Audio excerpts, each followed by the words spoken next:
फळं आणि आयुर्वेदिक नियमावली. आयुर्वेदाच्या नुसार फळं खात असताना काही विशिष्ट गोष्टींची काळजी घेतली तर त्यामुळे तुम्हाला त्या फळातनं मॅक्सिमम न्यूट्रिशन आणि हेल्थ बेनिफिट्स मिळू शकतात.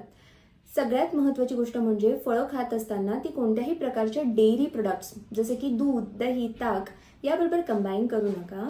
या कॉम्बिनेशनला विरुद्ध आहार किंवा इनकम्पॅटेबल फूड्स असं म्हटलं जातं.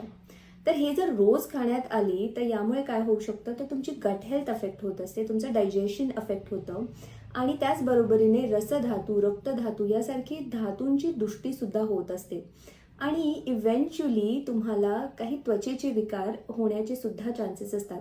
कारण की it is well established that your gut health and skin health is inter related. म्हणजे तुमची त्वचेची हेल्थ आणि गट हेल्थ ही एकमेकांवर निर्भर असते. त्यामुळे असं ऑब्झर्व्ड आहे की जे लोक विरुद्ध आहार खूप सेवन करतात त्यांना त्वचेचे विकार जसे की ॲक्ने, एक्झिमा, सोरियासिस हे होण्याचे चान्सेस असतात किंवा असतील तर ते वाढण्याचे सुद्धा चान्सेस असतात. त्यामुळे फळं आणि कोणत्याही प्रकारची डेअरी एकत्र खाऊ नका. दॅट इट इज विरुद्ध आहार. होप दिस हेल्प्स. थँक्यू.